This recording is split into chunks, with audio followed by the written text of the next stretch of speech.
m'appelle Maria Mailat, je suis originaire de Transylvanie. Je suis arrivée en France en 1986 pendant le régime pendant la dictature de Ceausescu. Je quittais donc ce pays dans des conditions très difficiles et j'ai obtenu l'asile politique en France et pendant très très longtemps j'ai été donc réfugiée politique. Je suis écrivain en premier. Dans ma façon d'être, je crois que je suis d'abord écrivain, mais écrivain pour moi c'est pas un métier, donc en tant que travail, je suis anthropologue, je travaille comme anthropologue de la société française. Donc j'ai quitté la Roumanie en 86, c'était très difficile à l'époque. Nous étions plusieurs écrivains interdits de publication, il y avait la censure qui était très puissante en Roumanie, très organisée. Et donc moi je me suis retrouvée interdite de publication, surveillée sous écoute téléphonique, surveillée de très près, avec mes affaires fouillées régulièrement, avec des traces pour que je puisse bien me rendre compte que j'étais sous surveillance, avec des lettres déchirées qui étaient remises dans la boîte à lettres, avec notamment un livre de Sioran qui m'a été envoyé de France, d'ici de Paris, et qui est arrivé coupé en deux en longueur. Donc j'avais la moitié du bouquin dans ma boîte à lettres et l'autre moitié manquait. Voilà, donc dans ces conditions, à un moment donné, j'ai demandé un visa de touriste. J'étais pas la seule à l'avoir fait. Ça nous a été aussi assez fortement suggéré par la Securitate. En Roumanie, le meilleur moyen de pression était la famine, puisqu'on n'avait rien à manger. On était dans une situation où on mourait de faim. Il n'y avait pas de médicaments, il y avait un embargo sur la Roumanie, et même les produits qui arrivaient en Roumanie étaient complètement contrôlés par la Securitate, par le gouvernement. Donc on se retrouvait dans une situation de faim, de froid, puisqu'on n'avait pas de chauffage. L'électricité marchait 2 heures par jour, à peu près. Pas d'eau chaude. Il fallait faire la queue à partir de 2 heures de l'après-midi pour avoir 1 litre de lait, éventuellement un morceau de viande ou de la farine. Donc les conditions matérielles étaient misérables, donc tout le monde souffrait pratiquement de faim et des maladies. Et donc dans ces conditions, bien évidemment que les gens étaient encore plus affaiblis. Et, voilà, beaucoup de gens étaient capables d'être dans la délation. Et la délation ne servait à rien, c'est-à-dire que c'était presque de la délation gratuite, mais ça crée de la culpabilité, ça crée de la dépendance des gens par rapport au régime.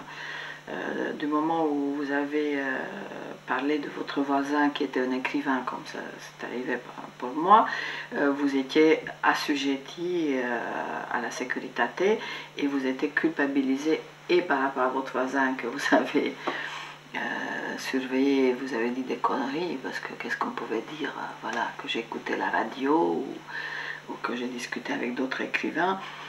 Donc c'était une délation gratuite, mais qui faisait que les gens étaient assujettis au régime. On appelait ça communisme, je ne sais pas exactement pourquoi d'ailleurs. Ça serait intéressant un jour de... Parce que pour moi, parmi ces gens qui participaient au régime, à la dictature, vous avez eu...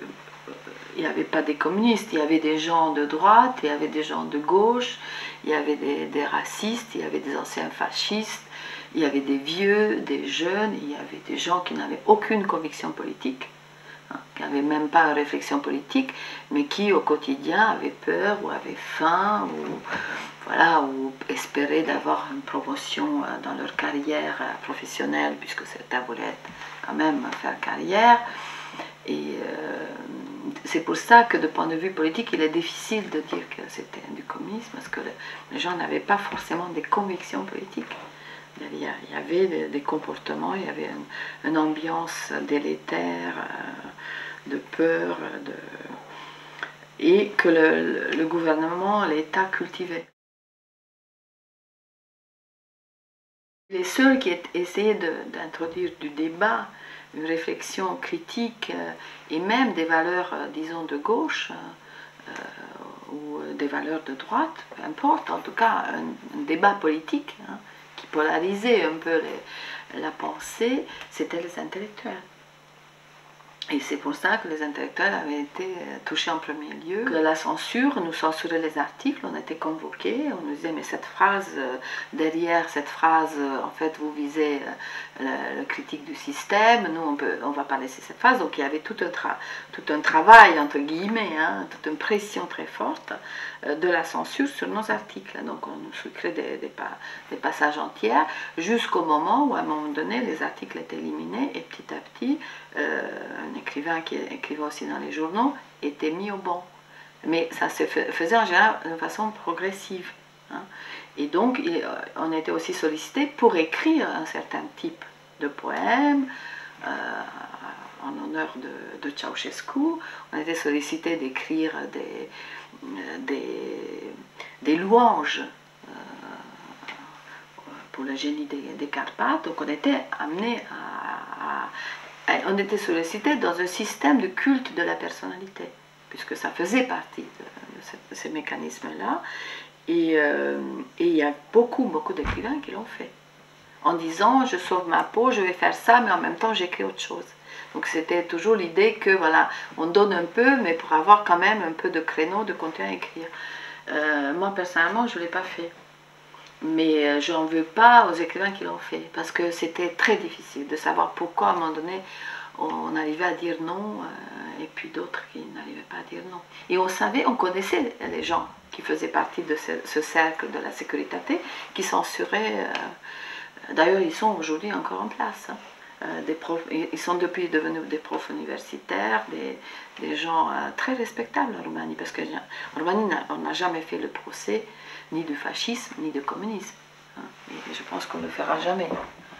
Déjà, la manière comme Ceausescu a été éliminé, ça a empêché toute forme de procès légal de ce système. Donc on a fait des simulacres. Mais en Roumanie, il y avait un deuxième niveau de la censure qu'on ne connaissait pas. Donc les censeurs qu'on voyait étaient au premier niveau, et puis il y avait un deuxième niveau des invisibles, comme on les appelait, qui assuraient une deuxième censure. Et cette deuxième censure, ça c'était plus... on le craignait beaucoup plus parce que c'était invisible. Et on ne savait pas à quel moment. Je vous donne un exemple. Moi j'ai sorti un recueil de nouvelles en Roumanie, pour parler de moi, puisque c'est un peu la règle du jeu, mais je pourrais parler aussi des autres écrivains de Roumanie. Donc le livre était censuré. Bon, le mien, on a enlevé des nouvelles, parce que c'était un recueil de nouvelles. On m'a demandé de changer la fin, parce qu'il y avait un personnage qui se suicidait, et en Roumanie on ne se suicidait pas. Donc j'ai transformé effectivement la fin, parce que je voulais garder cette nouvelle, puis l'autre nouvelle a été enlevée, et le livre est sorti. Donc il est sorti. Il a un vide de justement 3 mois. J'ai eu des chroniques jusqu'à un jour où un critique littéraire a écrit dans la presse en montrant que toutes mes nouvelles sont des critiques du système. Et donc il a fait un très grand papier où il montrait que j'étais un traître. En fait, c'était l'idée, c'était une espèce de procès de traîtrise, que je trahis les valeurs du communisme, etc. Et à ce moment-là, le livre a été retiré des librairies, retiré des bibliothèques. D'une façon très brutale, c'est-à-dire en 48 heures, il y avait 15 000 exemplaires qui ont été imprimés, il y a eu une partie déjà qui était vendue, et du jour au lendemain, on dit, ce livre maintenant, voilà, en fait, on s'est rendu compte que... Donc chaque écrivain craignait ça. Chaque écrivain avait l'impression, et on faisait des cauchemars, que le livre qui est publié, en fait, il va mourir, il va être détruit finalement. Et du coup, ça crée un mécanisme encore plus pervers, je dirais, que lorsqu'on disait ce livre sera retiré des librairies, les gens se rouaient pour l'acheter. Et on l'achetait presque en cachette, c'est-à-dire que les libraires le vendaient. Ils avaient 48 heures pour le retirer, en 48 heures, 15 000 exemplaires pratiquement ont été vendus. Et pareil, dans les bibliothèques, on disait le livre est perdu. quelqu'un l'a pris, l'a jamais rendu, on l'a égaré, on ne sait pas où il est. Et du coup, les livres circulaient en fait sous le manteau.